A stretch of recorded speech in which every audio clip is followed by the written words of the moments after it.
Robert Napper was the eldest child born to his father Brian Napper, who was a driving instructor, and his wife Pauline Napper.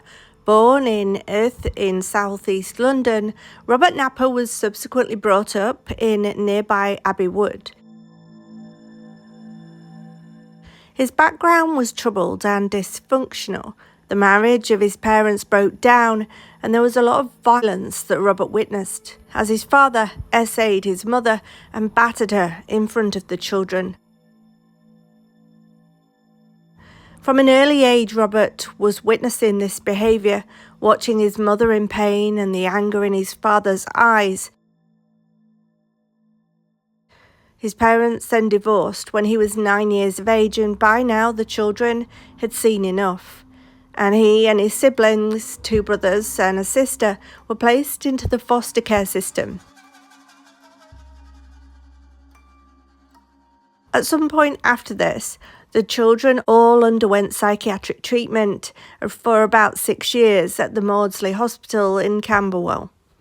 Robert Napper was socially awkward at school, a bit of a loner. He looked different, he had no friends, people made fun of him, and he was shunned by his peers, who later described him as being despised by his classmates. He did get to see his mother on occasions, and at the age of 13, Robert underwent a personality change after someone who was thought to be a family friend got Robert alone, essayed him on a camping holiday. The offender was jailed after Robert told of his ordeal, but after this, Robert became even more introverted than he already was. He became obsessively tidy and a recluse, and according to his mother, he bullied his siblings and spied on his sister while she was naked, in bed or trying to have a shower. In 1986, Robert Napper first came to the police's attention after being convicted of an offence with an airgun, and in October 1989, police had rejected information conveyed to them in a phone call from Robert Napper's mother. She called the police to tell them that her son had committed an RAPE on Plumstead Common. But no case apparently matched the evidence relayed to them by his mother. However, it emerged at the time, after Robert Napper's second conviction, that the RAP of the 30-year-old woman in front of her children 8 weeks earlier had been reported and had occurred in a house which backed onto Plumstead Common. At this point, Pauline Napper broke off all contact with her son. She had had enough and couldn't take any more. On the 15th of July 1992, on Wimbledon Common, Robert committed a crime against a young girl named Rachel Nickell. At the time of her death, Rachel was living near Wimbledon Common with her partner Andre Hascombe and their 2-year-old son, Alexander. Rachel was 23 years of age at the time, and on this early morning, on the 15th of July 1992, she and her small child Alexander were walking their dog on Wimbledon Common. Whilst passing through a secluded area of the common, Rachel was attacked by Robert, who grabbed her from behind, plunging a sharp object into her chest multiple times, slashing her with it. She was essayed, and the assailant, Robert, fled the scene, leaving Alex physically unharmed in the vicinity. A passerby found him clinging to his mother's blood-soaked body, repeating the words, "Wake up, mummy," with a piece of paper stuck to her forehead as if a bandage. Robert Napper had stabbed young Rachel Nickell 49 times in front of her son Alex. Robert was questioned about unsolved attacks on other women during the year, but was eliminated from their inquiries. Officers of the Metropolitan Police undertook the investigation under pressure to find the perpetrator by the press coverage and public outrage at the circumstances of this murder.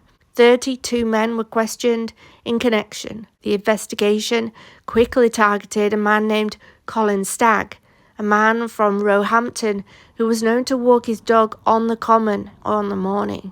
But as there was no forensic evidence linking him to the scene, the police asked Paul Britton, a criminal psychologist, to create an offender profile They decided that Colin Stagg fitted the profile and asked the psychologist to assist with designing a covert operation, codenamed Operation Edsel, to see whether he would eliminate or implicate himself.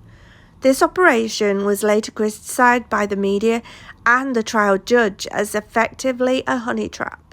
An undercover policewoman from the Metropolitan Police Special Operations Group, SA-10, contacted Colin Stagg, posing as a friend of a woman with whom he used to be in contact with via Lonely Hearts Club column. Over 5 months, she attempted to obtain information from him by befriending him as a romantic interest, meeting him, speaking to him on the telephone, and exchanging letters containing sex fantasies. During a meeting in Hyde Park, they spoke about the Rachel murder. He later said that he had only played along with this topic because he wanted to pursue the romance further. Profiler Paul Britton later said that he disagreed with the use of the fantasy-filled letters and knew nothing of them until after they'd been sent. The undercover officer won Colin Stagg's confidence and drew out fantasies from him that the psychologist Paul Britton interpreted as violent, but he did not admit to taking her life. Police released a taped conversation between the police officer and him in which she claimed to enjoy hurting people, to which he mumbled, "Please explain, as I live quite a quiet life. If I disappoint you, though, please don't dump me. Nothing like this has ever happened to me before." When she went on to say, if only you had taken her life, it would be all right, he replied, "I'm terribly sorry, but I haven't." Colin Stagg was nevertheless arrested and charged on the basis of claims that he had described aspects of the scene that only the killer would have known. When the case reached the Old Bailey in September 1994, Mr. Justice Ognall ruled that the police had shown excessive zeal and that they tried to incriminate Colin Stagg by deceptive conduct of the grossest kind. He excluded all the entrapment evidence, but Colin Stagg's descriptions of the murder were not nearly as close to reality as the police had maintained. But with no evidence to present, the prosecution withdrew its case against Colin Stagg, and he was acquitted. Keith Pedler, the case's lead detective, received heavily public criticism. Even after Colin was rightfully, as it turned out, cleared of the murder of Rachel Nickell, Pedler continued over the subsequent years to promote his theory that Colin was guilty. After Colin Stagg's acquittal, Pedler took early retirement from the police and later faced corruption charges, but the case was thrown out by the judge in a pre-trial hearing on the grounds of insufficient evidence. 15 months after this crime, and Robert Napper was at it again. Samantha Bisset was 28. She had long blonde hair and bore more than a passing resemblance to Rachel Nickell. She was about to become Robert Napper's next victim. Samantha Bisset had grown up in a middle-class household in Dundee and had travelled around Europe in the peace convoy to Stonehenge before meeting the love of her life and settling down, having a child with another New Age traveller boyfriend, Conrad Elam. The couple did not live together but hoped to live together soon. Samantha lived with her daughter Jasmine, and Conrad lived quite close. He visited daily, usually before he started his shift. Samantha was a loving, caring girl. She had very much wanted to attend art school, although in the end Samantha had wanted to leave school as quickly as possible because she dealt with a lot of bullying. After finding out that she was pregnant, Samantha's life changed for good. She was described as a totally devoted mother. The walls of her flat were absolutely covered with pictures that Jasmine had painted, and Samantha Bisset was described as quiet and artistic. While living in their flat in Heathfield Terrace, Plumstead in East London, the couple were trying to save money for a deposit for a new house, a home that they could all live in, despite her boyfriend thinking that maybe Samantha's ambitions on where they were going to live was a little high. Samantha always wanted to better her life. She wanted to meet friends, people on her level, so she spent time writing in newspaper columns, asking for friends. She wasn't looking for a boyfriend, she had Conrad, but she wanted friends, and she didn't know anyone in the area. She met up with prospective people that called her from the ad, and received some strange calls from crazies. It was all part of giving her number out, she thought, but she got on with it. Samantha's boyfriend, Conrad, worked, but he would pop in each evening before he went to work. And a week before this crime occurred, the family had become frightened as a stranger was seen staring through the window of their flat.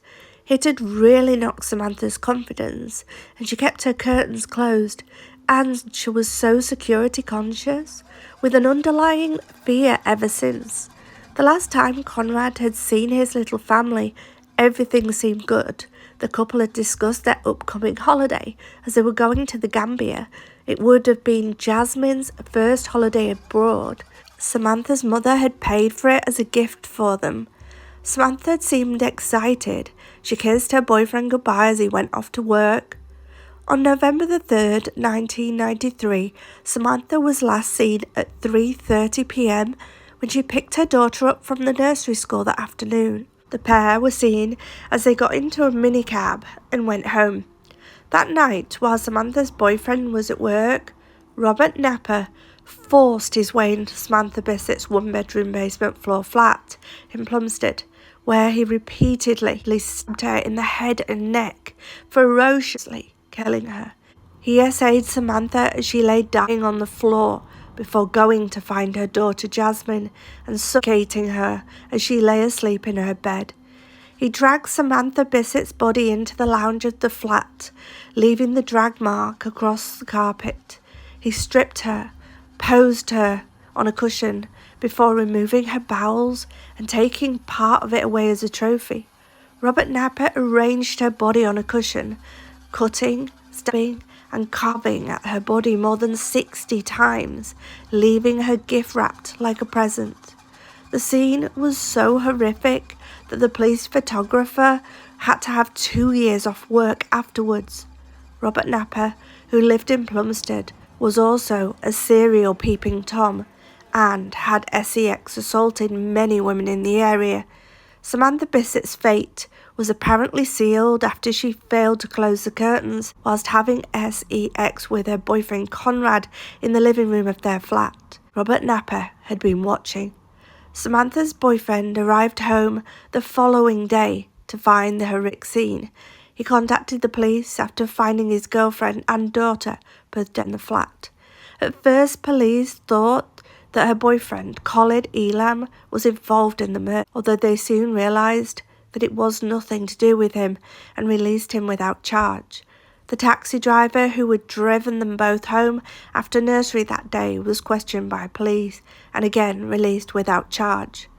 There was a question over whether Robert Napper had knocked on Samantha's door, but it was told that Samantha was extremely security conscious, and especially after what had gone on the following week with that man staring through their window, it was believed that it would be very unlikely that she would have opened the door to a stranger. There was no sign of a break-in, and nothing had been taken.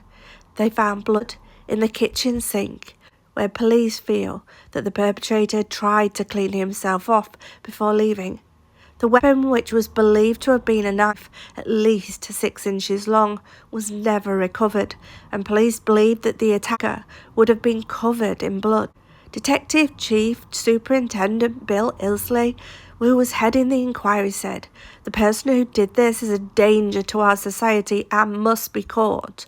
I don't know how they can live with themselves." The police were asking members of the public for their help. People did come forward to speak about a huge row they heard coming from Samantha's flat between 10 and 11 p.m. the night of the murder. Above this, no one knew exactly who it was she was arguing with or saw anyone leave, but it made forensics confirm their time of death has been around this time. Police took their case to Crime Watch, hoping that a member of the public may have seen this man running from the flat, hoping that someone would recognise who it was and give a description. But this district of London had long been suffering at the hands of a predator. There were reports of a man peeping through windows. There were RCX assaults on women throughout the area. And not only that, 2 cases involving murdered women and a child. During the 1980s and 90s, there were some very serious attacks throughout the area, and a lot of the SEX attacks happened in South London on the Commons and Parks, which were nicknamed the Green Chain, RAPES. Many involved mothers with their young children, as the children watched as their mothers were attacked. It was as if the man got off on the screams of the children crying for their mother, the fear and the upset of both. And these cases were complicated, as some of the cases outside seemed random with no planning, whereas others, such as in the homes, did have planning and forethought. It was as if the victims had been picked. After the first case of Rachel Nickell, there was a lot of public revulsion, a massive pressure for police to find who had done this. And as the Green Chain attacks intensified, police appealed to the public and witnesses gave artist impressions of the person responsible. Although some were vague, this was the artist's impression given. Amongst the named suspects, one, Robert Napper, had been interrogated after the Rachel Nickell murder, but unfortunately police had let him go and focused their attentions on Colin Stagg. Well, we know how that ended.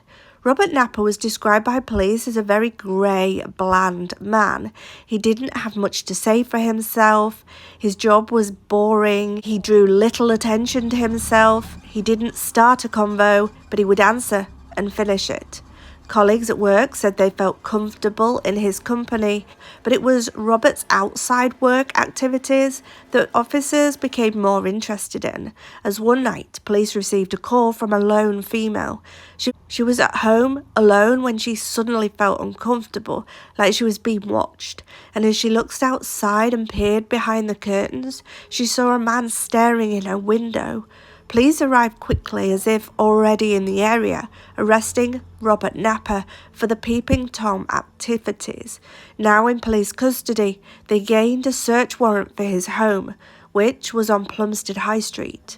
It was a one-room bedsit, nothing remarkable, despite everything having a place and being very ultra-tidy. On a bookshelf, they found a red metal toolbox. It looked battered, certainly not new, with scratches all over it, and inside, officers found an array of knives, maps of the local areas, especially the parks, and some of the parts of the parks he'd circled, as if, maybe, they were where he had attacked women. Now police had Robert in custody. They took his fingerprints and found that both the fingerprints in the Rachel Nickell case and the Samantha Bisset case both came back to Robert Napper. Police felt that they may just have enough to convict Robert Napper. They had his fingerprints at both scenes. They had the red toolbox with the knives, a map of the corresponding circled areas that were where he had attacked the women, but they needed more, and hopefully in the way of DNA evidence. As police and forensics carried out tests, Robert Napper stood trial for Samantha Bisset's murder and her daughter in their home. Robert pleaded guilty to manslaughter on the grounds of diminished responsibility, meaning he felt he was suffering from a mental disturbance at the time and didn't know what he was doing. Now, he was found guilty for the murder of Samantha Bisset and her daughter and was sent to a maximum security prison called Broadmoor in the UK. But now police were looking at trying to convict him and find as much evidence as they could against him for the Rachel Nickell murder. So they looked into new DNA techniques. In the late 1990s, Rachel Nickell's murder was reinvestigated as part of Operation Enigma, which was a national cross-force investigation into unsolved murders of 207 women. Under new management, detectives began to collate evidence and files related to the case from the year 2000.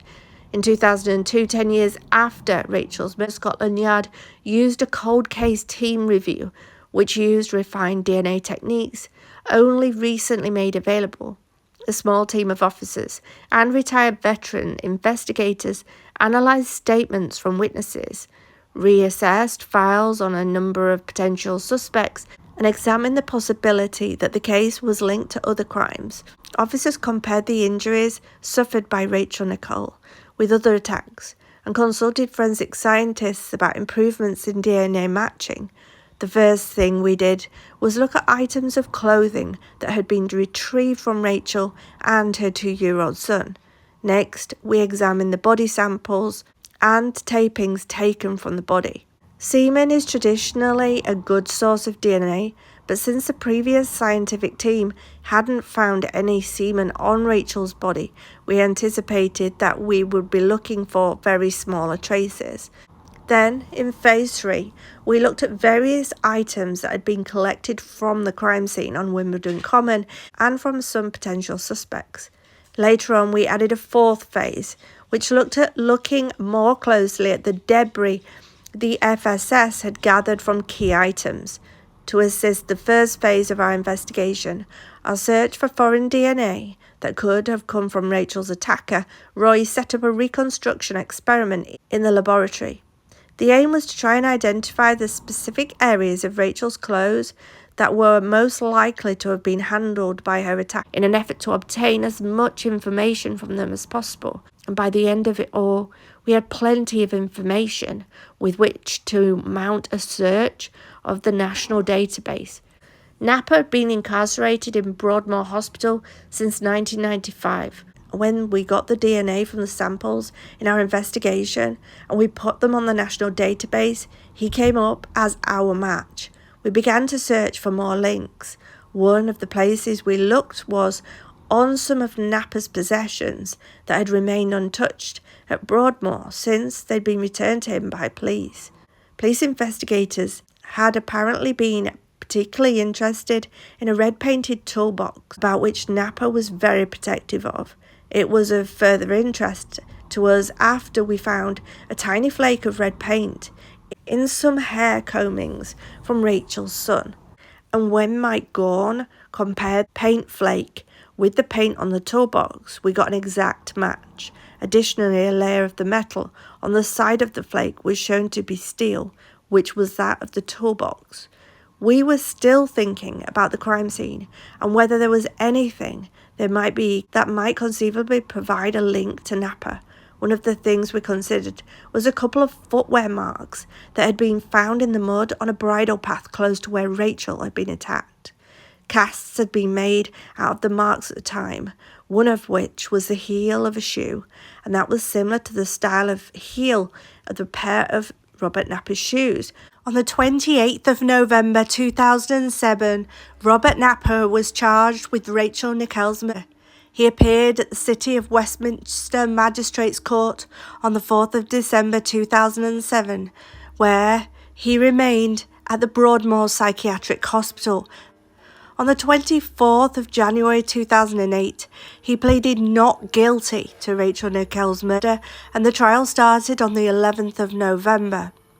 Robert Napa pleaded guilty to manslaughter of Rachel Nickell and her daughter on the grounds of diminished responsibility yet again. Mr. Justice Griffiths Williams said that Robert Napa would be detained indefinitely at Broadmoor because he was a very dangerous man. It was unlikely that he would ever be released. At the same time, Colin Stagg received a public apology from the Metropolitan Police for their previous involvement and prosecution of him in regard to the Rachel Nickell murder investigation. It was also taken into account all the previous SEX assaults that he had committed throughout the area of Plumstead. In the face of what had turned out to be overwhelming evidence, including the DNA, the paint and the footwear, police had eventually found their man, the man responsible for not only taking Rachel Nickell's life while her son sat and watched. SEX assaulted many women throughout the area, some while their children cried. He also took the life of Samantha Bisset and her daughter in their own home, where they should have felt safe. But this man is now locked away, and he will never, ever be released. This was the story of Robert Napa.